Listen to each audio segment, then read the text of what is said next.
Hi guys, just 2 minutes. Correct? देखते हैं. So in this session, I have taken one more Parajumble question from CAT 2023 slot 1. Those of you who have watched my earlier episodes would know that I have taken questions from 24 and 23. Okay, latest bilkul. So Parajumbles in 2023 slot 1 were very good. There were two Parajumbles, both very doable, both had nice pairs. As the first step, I'm going to take you to the question and solve it for you within 2 minutes. Then we'll discuss the takeaways. All right, now, first thing for Parajumbles, I always need my rough sheet. Okay, let's start. What precisely are the unusual elements that make a particular case so attractive? Question. Okay, it might be this. This looks like the answer. Unsolved and something offers something. Okay, why are another question. Now, according to my question answer technique, I know that if there are two questions, they both can come together. So it has to be 1 and 4 or 4 and 1, which is more general. I need to see that what precisely are the unusual elements, inverted elements. Why are some crimes destined for perpetual re-examination? When you are re-examining, you come up with some new elements, some unusual elements while you are re-examining. So re-examining is the big thing, the general thing, and this is more specific, macro to micro. So it has to be 4 and 1. Very clear. Both the questions have to be together. In case you're wondering, pehle ek question, phir answer, phir question. Generally, that's not how it's written. So 4 and 1 aa gaya. And then you come up with the answer for that. What are the unusual elements that make a case so attractive? What elements are there?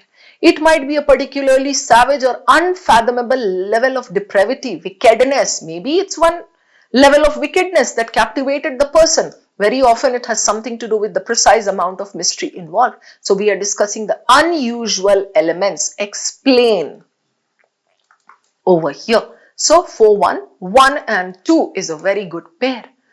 Unusual elements kahan bataya gaya? Isme bataya gaya. So obviously 4, 1 is a pair, 1 and 2 is a pair. You put them together, 4, 1, 2, and then you put 3 in the end as your conclusion. Unsolved and perhaps unsolvable cases offer something. Sab bata karke, ordinary murder doesn't. So 4, 1, 2, 3 is your answer. And let me give you the takeaways now. Number 1, Q words, जिससे कि pairs form होता है. Number 2, question and answer. Please remember this gyan point. If there is one question, okay, one question, one answer. If there are two questions, try to put two questions and then one answer. Generally, this is what authors follow. Okay, ये हो गया आपका. When you are looking for two sentences ko arrange karna, like whether this should be first or that should be first, always follow macro to micro approach. Reassessment of crimes and then elements of that crime. Some things come up aisa. So macro to micro, right? So ye aapka question ka scene hua, ye macro to micro hua. What else is there? Perpetual re-examination. Conclusion to dikh jata hai ki theek hai, chalo we can put this in the end. I think that's about it for this session. Hope you enjoyed it and hope you understood the points that I was trying to drive home. Thank you guys. I'm going to see you again. Take care. Keep rocking.